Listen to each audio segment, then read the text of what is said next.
Okay guys, welcome to this live stream. On today's short live stream, I'm going to be touching upon a very interesting topic, which is to do with life without God, and we may take a look at what life means with God as well. Now, this topic could be touched upon from many different perspectives, but what I want to do is take a few minutes and look at the implications of living without God, right? And in some ways, what we could say is, what does it mean if you claim there is no God, and what does it mean if you say you're an atheist or a naturalist or a materialist or whatever else you may whatever label you may give yourself. But generally speaking, if you say there is no God, there is no creator, there is no creative being that's created everything and has given everything a purpose, then you basically end up in a life that has no purpose or meaning or value intrinsically. And this is something I'm going to touch upon and go into a little bit more detail. So anyone that's watching right now, make sure to share this video on your Facebook pages, with your friends, especially if you're a Muslim. Share this with your non-Muslim friends. If you're a non-Muslim that's tuning in, I really encourage you guys to stay till the end of the live stream, because I'm sure you'll find something of benefit in this live stream as we go through. That being said, so like I said, the topic is life without God. What does life look like in the absence of God? And like I've already said, that when you say, there is no God, there is no creator, or people that say there is no God, they may fall into many different groups or categories. So some people that say there is no God, no creator may call themselves atheists. Others may call themselves naturalists. Others may call themselves materialists. Now, obviously, these labels have a definition, right? And obviously there's no agreed upon definition when it comes to these labels. Like, for example, when it comes to atheism, there will be a general definition of atheism, but every atheist would have their own conception of what they consider to be what they're following, what they consider atheism to be. So there is no clear-cut definition, but generally speaking, when I'm talking about this point, I'm referring to, or when I say atheists, what I'm referring to is those individuals who are atheists, but they're also naturalists, meaning they are individuals who say there is nothing beyond the physical, everything is physical, everything that exists can be explained via physical causes, and there is nothing beyond the physical. Normally materialists would say something very similar too, and that it's just existence is a sum of matter. In different rearrangements and different arrangements and different forms, and that there is nothing beyond this. There is no supernatural, there is no creator, there is no God, there is nothing like this. It's all matter.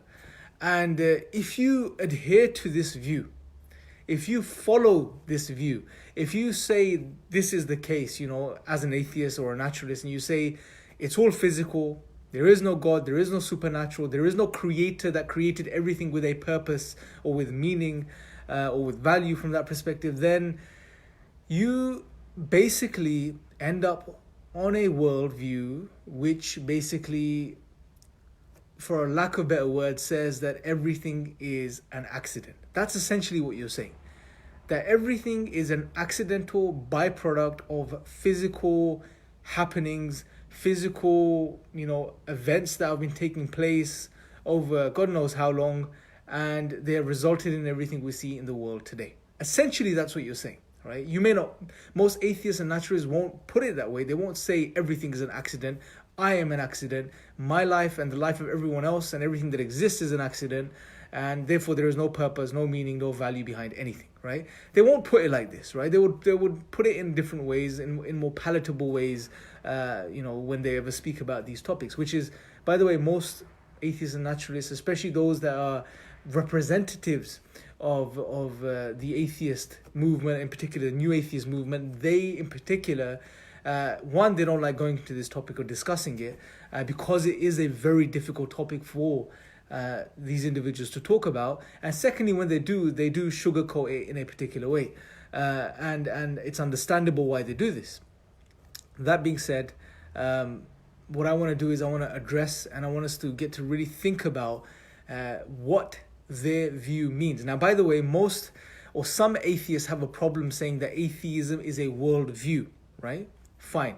You don't want to call it a worldview, don't call it a worldview. But that does not does not now help you from the perspective that holding the view that there is no God, there is no creator, has certain implications, right? Because what they try to do is say, oh, well, atheism isn't a worldview, therefore what you're talking about doesn't make any sense. Well, no, that's not true.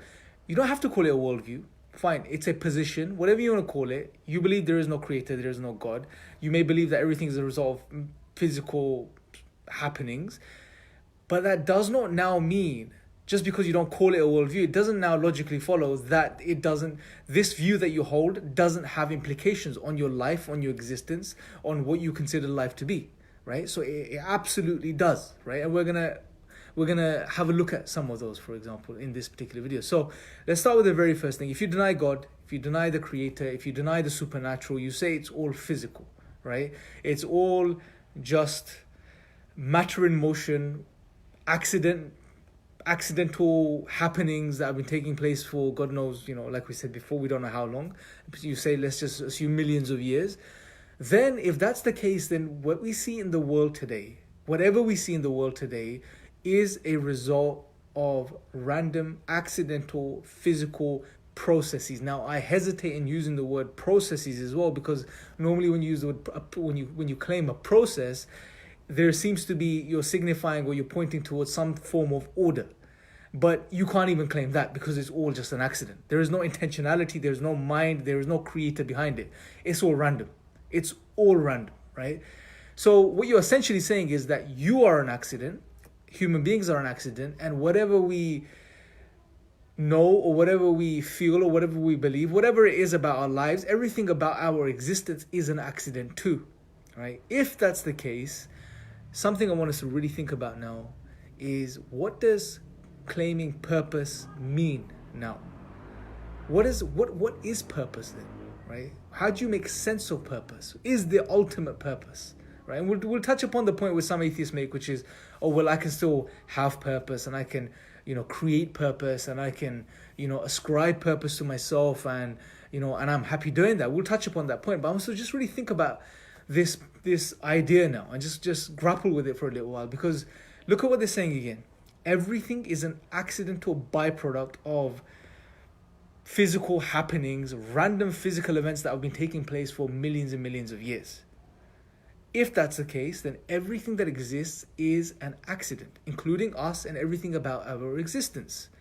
Therefore, if this is the case, again, what does it mean to claim purpose? What does purpose even mean?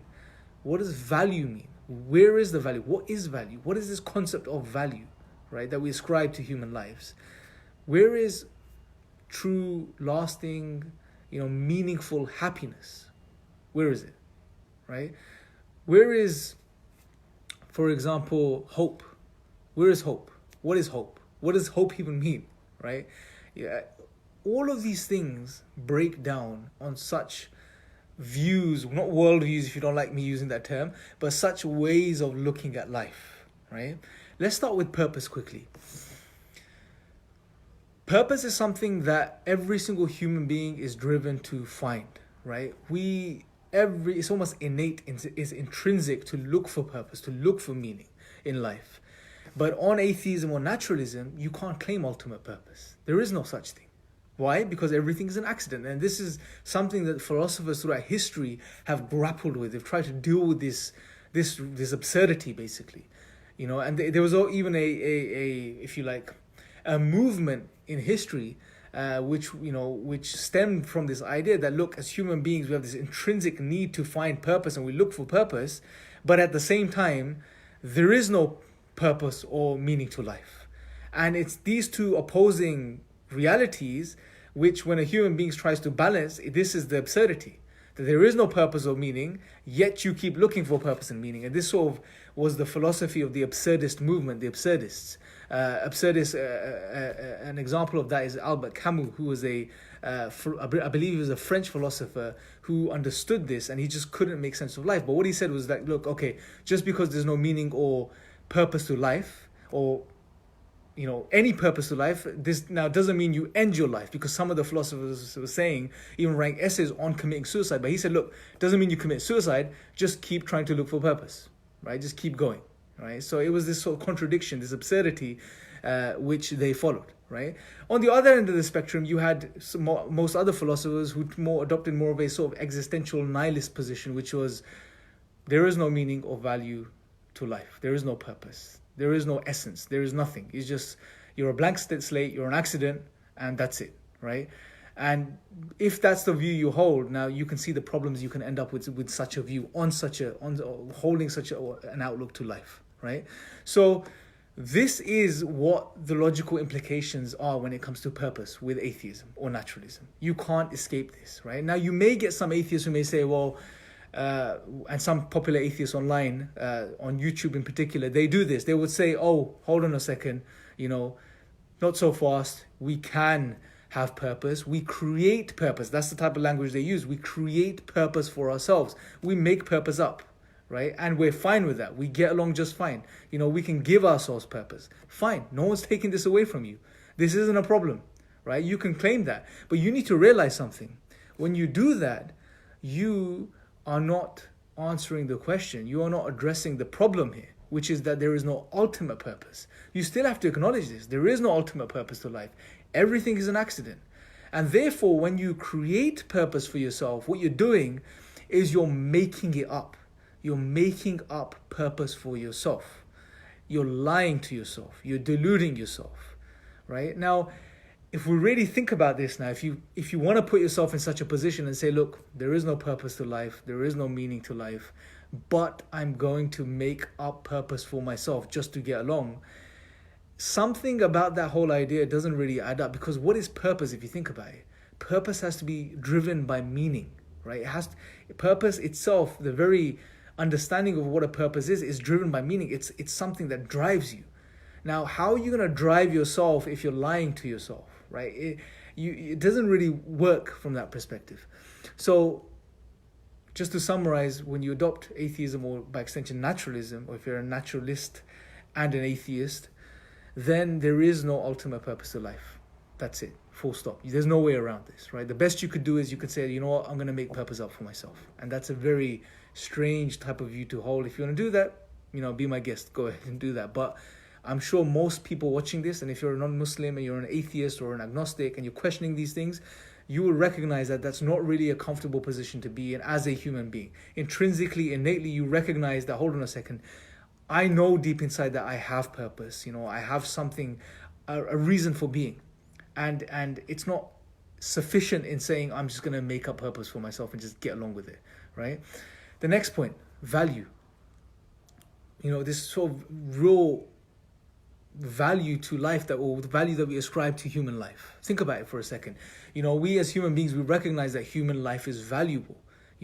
We recognize, even if you're an atheist, most atheist secularists who sort of have the whole philosophy to underpinning philosophy to life is what? This secular humanism. It's about the human being, the flourishing and progress of the human being himself. What is this based on? This is based on the understanding. There's an underlying understanding and appreciation that there is value to human life and human existence, right? But on atheism and naturalism, what does this value even mean? Now, let me explain what I mean. Think about this again. Let's go back to the point that we discussed earlier, that everything is a result of cold, physical stuff. There is no intentionality. There is no creator. There is no, being that's controlling all of this and has created this with a purpose. It's all random. It's all an accident. If this is the case, where is the value? What is value? What is this concept of that we ascribe to people and human beings? That human beings are valuable. What does this mean? What's the difference? Another way of looking at it, what's the difference between me as a human being and this can of soft drink, right? If you really think about it, what's the difference? I am a arrangement of matter, physical stuff. This can is arrangement of matter and physical stuff. It's just a different form of arrangement of physical stuff. That's it. There's no difference. Now, you may say, well, hold on a second. You're living, you're conscious, you're more complex, and the list goes on. You may start to draw and push forward these ideas. But then all I have to do is ask you, where did you get these ideas from? Where do these ideas that I am more complex, therefore I am more valuable, this principle that you've just given me now, where does this stem from? Where did you get this from? It doesn't mean anything. I can just give you an opposing principle that, something less complex is more valuable. It's as valid as you saying something more complex is more valuable. There's no difference. Where do you get these principles from on such a worldview or way of looking at life, which is everything is an accident? There is no intrinsic meaning or value behind anything, right? It's just physical stuff, just different arrangement of physical stuff, right? So there is no ultimate value. There's nothing like this. Let's look at, for example, meaningful happiness. As human beings, this is something we strive for. We want to be happy. We want to achieve happiness. As children, we ask the why question. Whenever, you get an answer, you say why, and then your parents will give you another answer and you'll say why. And you keep playing that why game, right? And if you do this with human beings or adults and you ask them, well, what do you want to do in life? Say someone says, I want to be a doctor. Ask them why. Well, I want to help people. Why? Well, I want to save lives. Why? Well, because it was going to satisfy me. Well, why? Because it will make me happy. Inevitably, it will always go back to happiness. Whatever we aspire to do in life, it would always go back to happiness. Happiness, in most cases at least, happiness is something that drives us. We are driven to be happy as human beings. Now, again, if you look at this concept or idea of meaningful happiness, not just temporal happiness, that everyone could be happy, different things make people happy, but I'm talking about real, lasting, meaningful happiness, then how can you have that or attain that if you don't have the answers to those most fundamental questions that we ask as human beings? And it just doesn't make any sense, right? For example, every single one of us asks, who am I? Where have I come from? Where am I going? What's my purpose? What's life all about? As human beings, we have the ability to ask these questions, and we seek answers.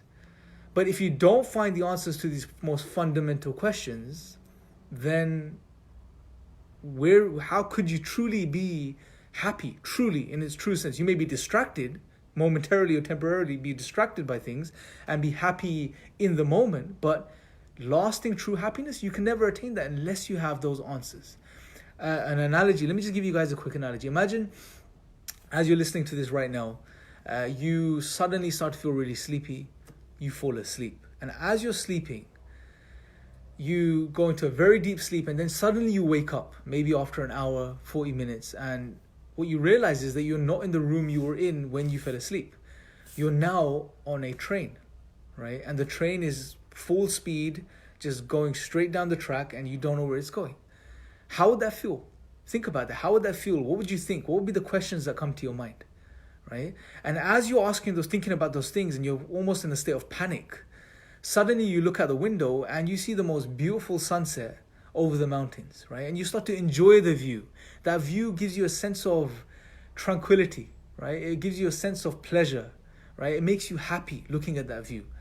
And then as you're looking at the view, you suddenly notice in front of you, there's the most delicious 5-star Michelin star meal, right? And you taste the food, and the food tastes really nice. And as you're eating the food and enjoying it, you realize that you're sitting on a very comfortable chair. And the chair is so comfortable that you've never sat on a chair like this before.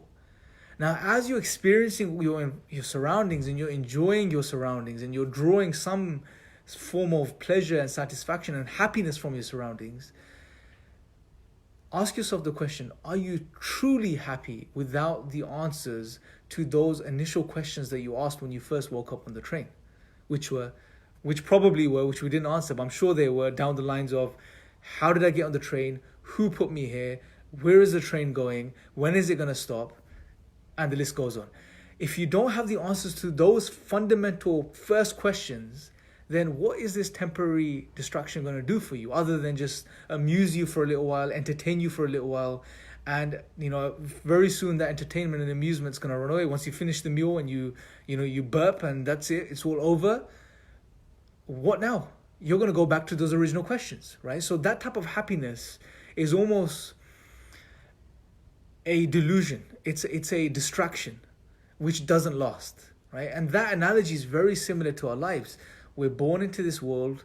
We don't have the answers to those fundamental questions. Where have I come from? Where am I going? Who put me here? Why am I here? And we get distracted by things around us in the world every so often. And we may enjoy those things, and we may draw a sense of temporary pleasure from these things and become happy. But that will not last unless we have those answers to those first questions, right? And that's the situation or the state of the atheist or the naturalist who says that there is no purpose or value or meaning to life. It's all random. It's all an accident. Well, then you're never going to find an answer. And if you never find an answer, you're never going to be truly satisfied or happy, right? So these are things we should really consider and think about when it comes to atheism or naturalism, right? And one of the reasons I'm pointing these things out is because in most cases, most atheists or people that call themselves atheists or people that call themselves naturalists or people that call themselves material, whatever you call yourself, if you deny God and you deny that, there is any supernatural or anything behind this world or any purpose or meaning or value, then you cannot truly be satisfied, right? There is always going to be something inside you which is going to be just pulling you, screaming at you from the inside, asking questions. And to me, for me at least, that unsettled feeling that you would get without the answers to those questions and from the realization of what such worldviews dictate, that is a sign. That should be a sign to highlight to us as human beings, as intelligent, rational human beings, that maybe what I'm following or maybe what I'm adhering to, and these labels that I'm giving myself, such as I'm an atheist and I'm a naturalist and I'm so and so, just because, I'm giving myself these labels, maybe they are not true. Maybe I need to keep searching and keep looking, right? Because it doesn't feel right, right? And yes, I'm speaking about feelings and intuition, but isn't that what we believe what we follow and believe on anyway?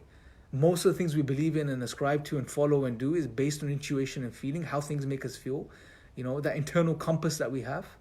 Even the most, staunch of atheists who come across as being very rational and intelligent, at the end of the day, the most common argument that they put forward for atheism or their position is the problem of evil, right? Which is an emotional argument, right? It's all about what we feel inside, right? So if our worldview is leading to this cognitive dissonance, this agitation inside, this lack of finding answers for the questions that we ask as human beings, then isn't it time that we ask, think at least, hold on a second, something isn't adding up. Maybe I need to keep looking. Maybe I need to keep searching, right? And the opposite of this, and obviously we don't have time for this maybe now to go into too much detail, but just to give you guys a little taster.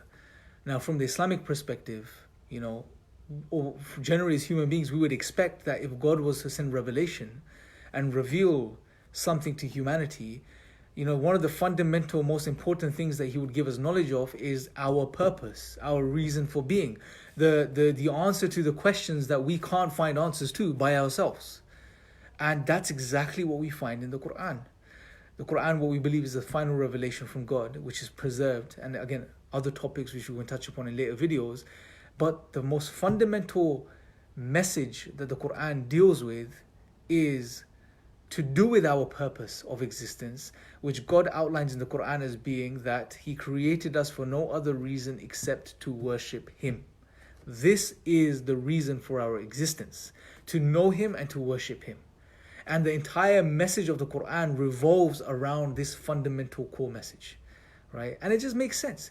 As we would think, if God is going to send us revelation, the most important thing He should tell us is, well, why did He make us? Why did He create us? Why did He send us here? And indeed, when you look at the Quran, that's exactly what God does. He reminds humanity of what their purpose is, why they are here.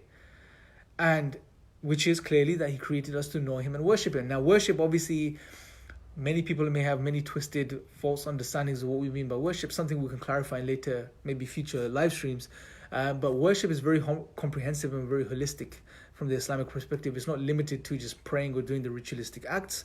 Worship could be even just, helping someone, doing good things. This is all a form of worship. Remembering your Creator, thanking God, mentioning Him continuously, recognizing His power, in the things that we see around us, manifesting in the things that we see around us. This is all a form of worship. This is all a type of worship that we can be engaged in. So worship is very comprehensive from the Islamic perspective. And when we engage in this, and when we start to fulfill the purpose of our existence, We're getting into the realm of something that's experiential, something that needs to be experienced by yourselves. And I believe there are good reasons to give yourself the opportunity to start to experience these things, right? Because when you experience yourself fulfilling your purpose and the results you get from that, immediate and that you'll get in the long run, that will be the greatest proof and evidence for you at that point. It's like, I'll give you a simple analogy. You can convince someone rationally that sugar is sweet. Imagine someone that you're speaking to someone that's never tasted sugar before. Now you can convince them that sugar is sweet rationally. You can make a really strong case for it. And they may end up with the position, fine, I agree, sugar may be sweet. But is it going to be the same as if they were to taste sugar for themselves? Put it in their mouth, experience it, taste it. The conclusion they will come to after experiencing it for themselves will be totally different from just being convinced rationally, right? Once you taste the sugar, then you know sugar is sweet. You would know it for a certainty. In the same way, there's good reasons to put yourself in a position where you should try to at least experience Islam. Give yourself the opportunity, even if it's just opening the Quran and reading a translation, even if it's just that. Maybe you want to just try out the prayer, the way the Muslims pray. Maybe you want to prostrate and try to see if you can connect to God and just dabble with it, experiment at the very least as a non-Muslim, right? You may not be convinced by Islam immediately. Fine, everyone's on their journey, but at least give yourself the opportunity to start to test things out, experience things for yourself, right? And, because it's unfortunate, there is a lot of misinformation that's out there about Islam. There are a lot of misrepresentations, just distorted information that people have put out there, which unfortunately is keeping people away from Islam. Because what's happening is people are waking up slowly to the realization and understanding that there is more to life than just being engaged from a materialistic perspective, just engaging in just consuming and having more material wealth and possessions, and just acting on impulsive desires. There's more to life than this, and people are waking up to this reality. But unfortunately, what's being done very cleverly is that Islam is being misrepresented in such and distorted in such a bad way that it almost becomes a last resort for people that are on a journey and looking for the truth about life. They would go to X, Y, and Z of alternatives, but they would never look at Islam because the way Islam is misrepresented. When in actual fact, Islam, from at least, and you don't have to take my word for it, maybe, check things for yourself and test things for yourself. But Islam is the solution. Islam is the final revelation from the creator of the heavens and the earth. And it does provide the answers we're looking for. But that's something you need to now, have that awakening and put aside the narratives that are out there and go on a journey for yourself to look into Islam and to discover its truth, And I'll leave you guys with that. If you have any questions, please leave them in the comment section below, and I'd love to address those for you guys. And I'll go through them after this live stream too. And if there's anyone that's watching this that's been looking into Islam for a while and that wants to become Muslim, that wants to accept Islam, please let us know once again in the comment section. And I'm sure, if not myself, someone else will be there to help you in taking those first steps. And make sure you click the notification. I think there's a notification button on the Facebook page, so whenever we do go live next time, you'll be notified, and we'll be covering more topics like this as well in the future. So once again, thank you guys for watching. If you are a Muslim that's been watching this, make sure to share this live stream with your non-Muslim friends and on your Facebook pages, etc. If you're a non-Muslim that's been watching this, I thank you guys for tuning in. Thank you guys for listening. Hopefully this has been beneficial. And like I said, if you have any questions, any suggestions, anything you want to ask, please leave it in the comments below. Till next time, take care.